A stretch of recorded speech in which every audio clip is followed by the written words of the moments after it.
Congress party అధికారంలోకి వచ్చి సంవత్సరం కాలం పూర్తయిన తర్వాత ఈనాటి వరకు కూడా ఏ ఒక్క హామీని అమలుపరచడం లేదు.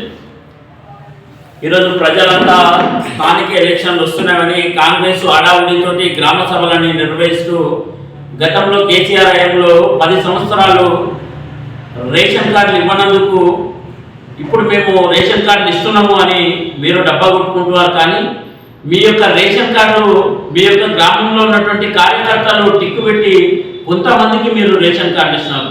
ముఖ్యంగా రేషన్ కార్డులను ఆన్లైన్లో అప్లికేషన్కు ఆన్లైన్ దరఖాస్తు చేసుకునే విధంగా దీన్ని వెసులుబాటు కల్పించాలి.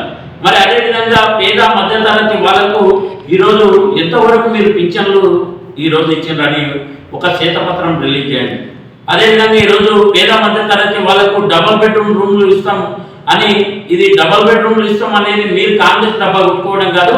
కేంద్రం 60% ఆవాస్ యోజన కింద ఇస్తే దాన్ని 40% కలుపుకొని మీరు ఏదో మేమే ఇస్తున్నామని అపశుభం తెలియని ఎడ్యుకేటెడ్ అన్ఎడ్యుకేటెడ్ పీపుల్స్ దగ్గర మీరు డబ్బాలు కొట్టుకుని మీ కార్యకర్తలు టిక్కు పెట్టి మా కాంగ్రెస్ గవర్నమెంట్ వచ్చిన తర్వాత మేము మీకు ఇల్లు ఇస్తున్నామని మీరు ఇక మీ యొక్క కార్యకర్తలు డబ్బాలు పెట్టుకోవడం కాదు. ఈరోజు ప్రజల ముఖ్యంగా వనపర్తి నియోజకవర్గం చాలా చైతన్యమైనటువంటి నియోజకవర్గం. మీ యొక్క ప్రజలు మొత్తం కూడా ఆలోచన చేయాలి.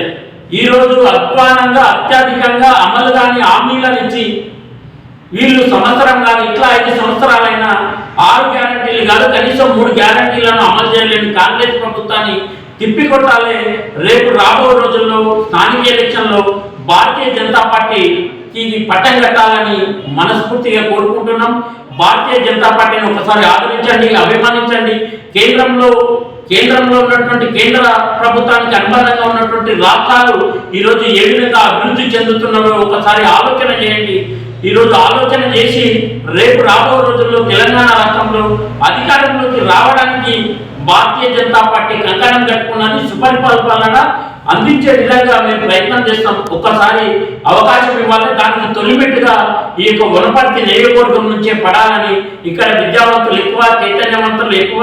ఈరోజు కాంగ్రెస్ ప్రభుత్వాన్ని ఈరోజు నిలదీయండి. అడుగడుగున అధికారులను కూడా ఈరోజు కాంగ్రెస్ ప్రభుత్వం ఈరోజు మేము చెప్పినట్టు వినాలంటున్నాం. ఈ కాంగ్రెస్ ప్రభుత్వం ఇదే ఫస్ట్ ఇదే లాస్ట్ 5 ఏళ్ళు ఉంటుంది. కానీ అధికారులు ఈరోజు 30 నుంచి 40 సంవత్సరాలు ఉంటారు. కాబట్టి అధికారులు శాశ్వతం.